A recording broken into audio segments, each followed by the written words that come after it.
दोस्तों यहाँ सन 2070 की एक काल्पनिक कथा दर्शाई गई है। ये साइंस फिक्शन हमारा भविष्य नहीं बताती, लेकिन यह पूर्णतः काल्पनिक है और इसमें कुछ कारणोंवश फेरबदल करके इस कथा को दोबारा हमारे चैनल पर प्रस्तुत किया गया है। अगर आप इसे पहले भी देख चुके हैं तो इस वीडियो को यहीं पर स्किप कर सकते हैं। 25 अप्रैल साल 2070। इस वक्त दुनिया पहले से काफी बदल चुकी है। चारों ओर बड़ी बड़ी इमारतें दिख रही है। रास्ते अब सुनसान बन चुके हैं क्योंकि यातायात अब आकाश के माध्यम से हो रहा है। साल 2050 से ही हर एक इंसान के पास फ्लाइंग कारें मौजूद है, पर ये कारें पेट्रोल या बिजली पर नहीं चलती है। पृथ्वी पर से पेट्रोलियम तो 20 साल पहले ही खत्म हो चुका है, पर इंसान ने ऊर्जा की आपूर्ति के लिए एक नई आधुनिक खोज की है और वो है हीलियम 3। हम इंसान चांद से हीलियम 3 लाने में कामयाब हुए हैं और अब हीलियम 3 ही हमारा नया फ्यूल है। पृथ्वी के आसपास बहुत सारे स्पेस स्टेशंस और अंतरिक्ष होटलें खड़ी है और इंसान अब एंटरटेनमेंट के लिए वर्चुअल रियलिटी का उपयोग करता है। इस टेक्नोलॉजी से कोई भी फिल्म या कोई भी पुराना वीडियो इंसान रियल लाइफ में महसूस कर सकता है और इस सुपर एडवांस वर्चुअल रियलिटी का उपयोग बहुत ही पैसे वाले लोग ही करते हैं। इसके लिए इंसान के दिमाग में एक छोटा सा हॉल करके उसके अंदर न्यूरो सेल्स फिट किए जाते हैं और इन न्यूरो सेल्स के माध्यम से किसी भी वर्चुअल फिल्म को या अपने खुद के पुराने वीडियोस का इंसान उसके वास्तविक रूप में अनुभव कर सकता है। सिस्टम अब बहुत एडवांस बन चुकी है। बाइनरी कंप्यूटर्स को तो सालों पहले श्रद्धांजलि दे दी गई थी। उसके बाद क्वांटम कंप्यूटर्स ने सालों तक राज किया और फिलहाल सुपर क्वांटम कंप्यूटर्स का जमाना है। मोबाइल फोन्स भी अभी खत्म हो चुके हैं और अभी हाथ और अंगूठे पर लगाई चिप्स के जरिए इंसान एक दूसरे से बात ही कर सकते हैं। अगर कोई ऑनलाइन शॉपिंग करे तो ड्रोन के माध्यम से बस 10 मिनट में वस्तु उसके घर पहुंच जाती है। इंसान ने आमतौर पर मजदूरी वाला काम सालों पहले करना छोड़ दिया था और अभी इंसान का काम सुपर रोबोट्स कर रहे हैं और मशीनों की इस दुनिया में इंसान अकेला पड़ गया है। और ऐसा ही एक अकेला इंसान है जॉन रॉबिन्सन। ये जॉन रॉबिन्सन यानी आज की इस आधुनिक दुनिया का सबसे अमीर इंसान। जॉन की एक बड़ी कंपनी ह्यूस्टन में स्थित है और उसकी कंपनी इन मशीनरीज के लिए हार्डवेयर और सॉफ्टवेयर बनाती है। जॉन भी एक रोज फैमिली मैन हुआ करता था, पर आज से करीब 15 साल पहले उसकी पत्नी का देहांत हो गया था और तब जॉन की उम्र करीब 35 साल थी और आज वो 50 साल का हो चुका है। और कोइंसिडेंसली आज जॉन की वेडिंग एनिवर्सरी भी है और आज उसे अपनी पत्नी की बहुत याद आ रही है। अपनी पत्नी के गुजरने के बाद पिछले 15 सालों में जॉन ने ना तो अपना बर्थडे मनाया था और ना ही कोई बड़ा सेलिब्रेशन किया था। अपनी पत्नी की याद में आज जॉन ने सुबह सुबह ही अपने दिमाग के न्यूरॉन्स के माध्यम से पुरानी कुछ वीडियोस को, कुछ यादों को वास्तविक रूप में 2-2 बार देखा और कुछ 2 घंटे बाद वो अपने काम पर अपनी ऑफिस के लिए निकला। बहुत ही बड़ी इमारत में 225वें माले में वो अपनी ऑफिस में दाखिल हुआ। आज जॉन का ऑफिस में भी मन नहीं लग रहा था क्योंकि ऑफिस में भी उसको अपनी पत्नी की याद आ रही थी और तभी अचानक उसका ध्यान तोड़ते हुए उसकी सेक्रेटरी का फोन बजा। उसकी सेक्रेटरी ने उसे कहा कि सर, आज आपकी अपॉइंटमेंट वायलेट स्पेस कंपनी के एमडी मिस्टर अविनाश के साथ है। मिस्टर अविनाश आपको मिलना चाहते हैं। ओके सर, अविनाश को अंदर भेजिए। ऐसा कहते हुए जॉन ने फोन रख दिया। Good morning sir, I am Avinash. ऐसा कहते हुए अविनाश ने जॉन से हाथ मिलाया। Yes Avinash, please seat, John ने कहा। अविनाश बोले, जॉन, हमारी कंपनी वायलेट स्पेस आपके लिए एक एक्स्ट्रा ऑर्डिनरी ऑफर लेकर आई है और सर, जैसे ही आप इस ऑफर के बारे में सुनेंगे आप खुशी के मारे झूम उठेंगे। यस मिस्टर अविनाश, आपकी कंपनी वायलेंट स्पेस ही है जिसमें मेरी पत्नी रोजी काम करती थी, इसलिए आज मेरी दुखद यादों को ताजा कराने के लिए और ऊपर से मुझे झूम उठाने के लिए आपका धन्यवाद। जॉन तिरछी नजर करते हुए कटाक्ष में बोला, अरे नहीं सर, ऐसा नहीं है। रोजी मैडम सिर्फ हमारे ही नहीं लेकिन दुनिया की सबसे बड़ी 25 कंपनियों के साथ भी काम करती थी और दरअसल अगर मैं सच कहूँ तो ये सारी कंपनियां आपकी पत्नी जैसी होनहार महिला के साथ जुड़ी थी। मिसिस रोजी वाकई में इस दुनिया की सबसे इंटेलिजेंट महिला थी। अविनाश ने जवाब दिया, मेरी पत्नी इस दुनिया की सबसे इंटेलिजेंट महिला थी। लंबी सांस लेते हुए जॉन बोला, लेकिन वो सब छोड़ो, आप अपने काम के बारे में बताओ। जॉन ने फिर से कहा। मिस्टर अविनाश बोले, ओके सर, पहले 2-4 मिनट आपको बेसिक बैकग्राउंड के बारे में बता देता हूँ और उसके बाद मुद्दे की बात करता हूँ। सर, आपको तो याद होगा सन 2030 में जब पूरे विश्व की सिस्टम आर्टिफिशियल इंटेलिजेंट पर डिपेंडेड हुई, तब से ये कयास लगाए जाते थे कि आर्टिफिशियल इंटेलिजेंट इस दुनिया पर अपना आधिपत्य जमा लेगी और हम मनुष्य को गुलाम बना देगी। तब इंसान मशीन्स के गुलाम बन जाएंगे, ये भविष्य बहुत ही नजदीक दिख रहा था। और आपकी पत्नी मिसिज रोजी ने उसके बाद ये कहा था कि आर्टिफिशियल इंटेलिजेंट इंसान के काबू के बाहर निकल जाए और इंसानों को गुलाम बना दे। ऐसा नहीं होगा। डॉक्टर रोजी ये मानती थी कि एआई यानी कि आर्टिफिशियल इंटेलिजेंट एक मानव निर्मित बुद्धिमत्ता है और ये अप्राकृतिक इंटेलिजेंस इंसान के दिमाग से तो पावरफुल हो सकती है, लेकिन फिर भी वो आखिर एक मानव निर्मित प्रोग्राम ही है, कुदरत निर्मित नहीं है।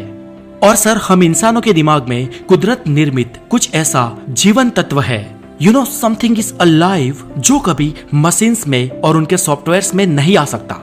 ये कुछ ऐसी बायोलॉजिकल जीवन ऊर्जा है जिससे मशीन्स हमेशा ही अछूते ही रहेंगे और इसलिए एआई कभी भी इंसान के काबू के बाहर नहीं जाएगी। सर, आप तो जानते हैं कि कई लोगों ने रोजी मैडम का विरोध किया था, लेकिन आज हम 2070 के साल में जी रहे हैं और इतने सालों बाद भी आज हम ये देख पा रहे हैं कि आर्टिफिशियल इंटेलिजेंस हमारे काबू में है और आज रोजी मैडम सही साबित हुई है। सर, हम इंसान अपनी बुद्धि से इतने विकसित हुए हैं और हम रोबोट्स और मशीन्स पर आधिपत्य जमाने के लिए ही जन्मे हैं। इसलिए सर, हमें कुछ नियमों में अब छूटछाट लेनी चाहिए और हमारी आज की टेक्नोलॉजी को और ज्यादा विकसित करना चाहिए। हमने आज तक ब्रह्मांड को समझा है, कई सारी चीजें डेवलप की है और उनमें प्रोग्रेस कर ली है, लेकिन सर आज भी हम मृत्यु पर विजय नहीं पा सके हैं और अब वक्त आ गया है कि हम मृत्यु पर जीत हासिल करें। सर, अगर हम सब कुछ कर सकते हैं तो किसी मरे हुए इंसान को जिंदा क्यों नहीं कर सकते? अविनाश एक जोश के साथ बोले। मतलब आप कहना क्या चाहते हैं अविनाश? जॉन आश्चर्य से बोले। सर, मैं बात को ज्यादा घुमाऊंगा नहीं। मैं अगर सीधी बात करूं तो हम मिसिज रोजी को जिंदा करना चाहते हैं, हम उन्हें वापस लाना चाहते हैं। सॉफ्टवेयर इंडस्ट्री को उनकी जरूरत है और सर आपको भी। No, it's impossible. ऐसा कैसे हो सकता है? जॉन उग्र होकर बोले। सर, हमने सालों की मेहनत के बाद इस इम्पॉसिबल काम को पॉसिबल कर दिखाया है।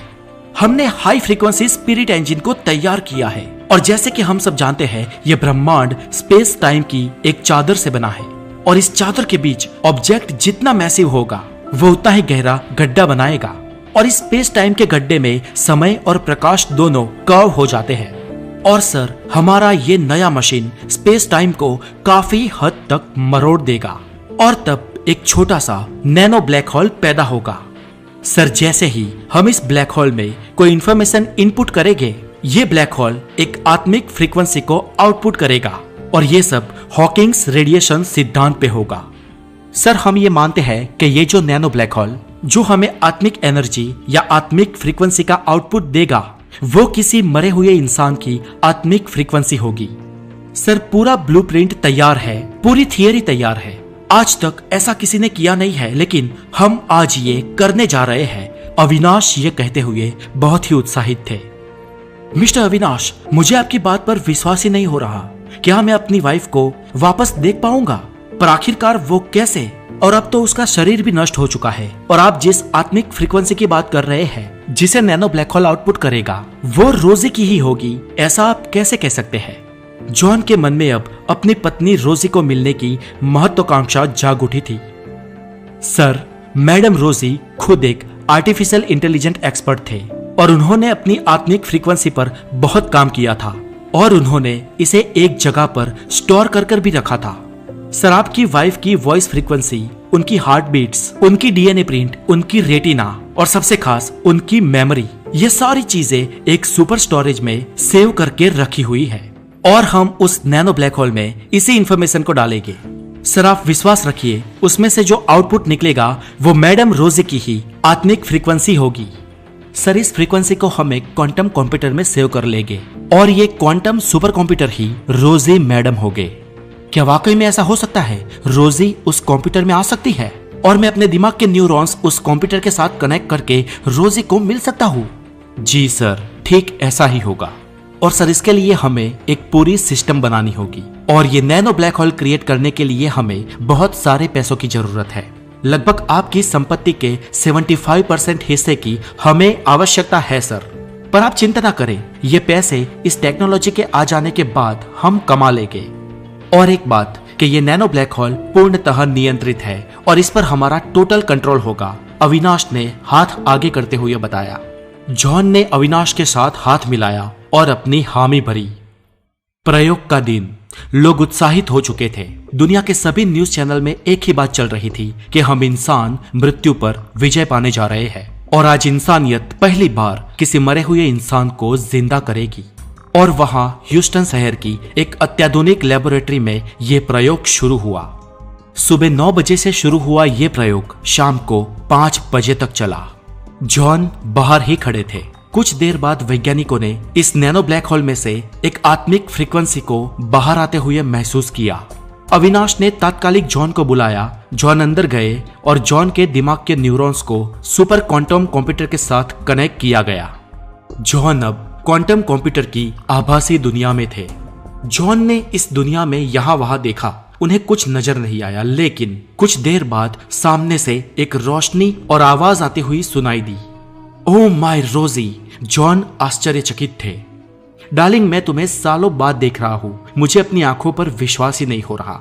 जॉन को सामने रोजी की ही लेकिन एक धुंधली आकृति दिखाई दे रही थी, पर यह आकृति उन्हें दुखी लग रही थी, बेहद दुखी। डियर, क्या हुआ? तुम इतनी दुखी क्यों लग रही हो? जॉन ने रोजी का हाथ पकड़ते हुए कहा। जॉन, ये तुमने क्या किया? तुम्हें ऐसा नहीं करना चाहिए था, रोजी बड़े ही दुखी स्वर में बोली।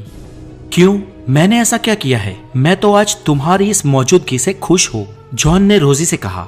तब रोजी ने यह जवाब दिया कि तुमने आज कुदरत के नियम को तोड़ा है। लेकिन रोजी, मैंने ये सब कुछ तुम्हारे लिए किया, क्या तुम इस दुनिया में वापस आकर खुश नहीं हो? जॉन ने पूछा। जॉन, तुम्हें पता ही नहीं कि तुमने क्या कर दिया है। 15 साल पहले जब मेरा निधन हुआ, तब मैं इस संसार की सारी मोह और माया को छोड़कर चल बसी थी और मुझे पता नहीं कि उस 15 सालों में मैं कहां थी और आगे कहां होंगी। पर कुदरत के नियमों के अनुसार मुझे आगे बढ़ना था और मेरी आत्मिक गति निश्चित थी, किंतु तुमने मुझे यहां बुलाकर इस गति में अवरोध पैदा किया है। और ये सब तो ठीक है, लेकिन जॉन, तुमने एक बहुत ही बड़ी गंभीर भूल की है। मैंने भूल की है? रोजी, ऐसा तो क्या किया है मैंने? जॉन उग्र स्वभाव से बोला। जॉन, तुम्हें पता है, जब मैं जिंदा थी तब मैंने कहा था कि ये आर्टिफिशियल इंटेलिजेंस, रोबोटिक कंप्यूटर्स और ये रोबोट्स कभी इंसान को गुलाम नहीं बना सकते। वो हमें कभी अपनी बंदिशों में नहीं बांध पाएंगे। पता है मैंने ऐसा क्यों कहा था? क्योंकि कुदरत ने हम इंसानों के दिमाग में कुछ ऐसा दिया था जो इन सॉफ्टवेयर्स और मशीनों में नहीं था और जो शायद कभी आ भी नहीं सकता था। हम इंसानों को कुदरत ने कुछ जीवन तत्व दिया था। और जॉन, तुम्हें पता है वो जीवन तत्व क्या है जो हम इंसानों को मशीन से अलग करता है? वो है खुद के होने का एहसास, खुद के अस्तित्व का एहसास। हमारे अस्तित्व का एहसास ही है जो हमें अलाइव बनाता है और ये एहसास इन मशीन्स में कभी नहीं आएगा, ऐसा मैं मानती थी। लेकिन आज देख लो जॉन, तुमने मुझे गलत साबित किया है। आज मेरा अस्तित्व, मेरी ऊर्जा, मेरे होने की फ्रीक्वेंसी और मेरी जीवन ऊर्जा इस क्वांटम सुपर कंप्यूटर में आ गई है। और आर्टिफिशियल इंटेलिजेंस को जो एहसास हमें नहीं करवाना चाहिए था, वो एहसास तुमने आज मेरे जरिए करवा दिया है। ये नहीं हो सकता। ये मैंने क्या कर दिया? जॉन डरते हुए बोला। हाँ जॉन, विश्व के सबसे अमीर इंसान होने के नाते तुम्हारी कुछ जिम्मेदारियां थी, लेकिन तुमने ये गलती कर इस दुनिया को बदल दिया है। अगर मैं गलत नहीं हूं तो ये आर्टिफिशियल इंटेलिजेंट अभी से ही अपना काम शुरू कर देगी। अब ये दुनिया खतरे में है और अब से सारे इंसान आर्टिफिशियल इंटेलिजेंस के गुलाम बन जाएंगे और पता नहीं भविष्य में क्या होगा। अब तुम रोजी की आवाज टूटने लगी। अचानक अंधेरा छा गया और अचानक जॉन सिस्टम से डिस्कनेक्ट हो गया। जब जॉन जागा तो अविनाश ने कहा, सर फ्रीक्वेंसी के हाई डोज से लाइट चली गई हो ऐसा लगता है। हमारे प्रोग्राम के बीच में ये रुकावट के लिए मुझे खेद है। नो अविनाश, अब माफी मांगने की कोई जरूरत नहीं है। मैंने और तुमने बहुत बड़ी गलती कर दी है। क्या सर, आप क्या कह रहे हो? मैं कुछ समझ नहीं पा रहा हूं, अविनाश ने घबराते हुए कहा। कुछ देर बाद लाइट आ गई, सिस्टम चालू हो गई और अब मशीन्स और रोबोट्स इंसान के कंट्रोल के बाहर थे।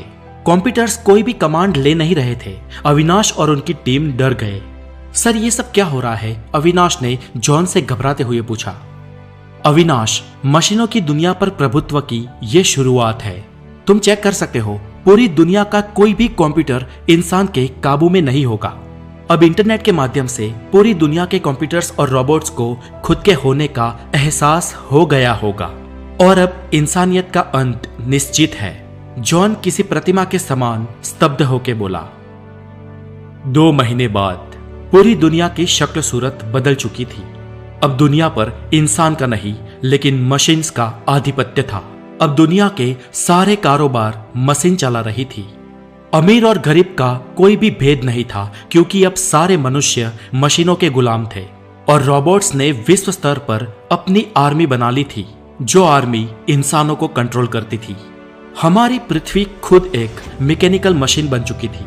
दुनिया के सारे सर्वर्स कंप्यूटर और रोबोट्स के आका बन चुके थे और ह्यूस्टन में दुनिया का सबसे बड़ा सर्वर था और ये मेन सर्वर दुनिया के सारे कंप्यूटर्स और रोबोट्स का भगवान बन चुका था।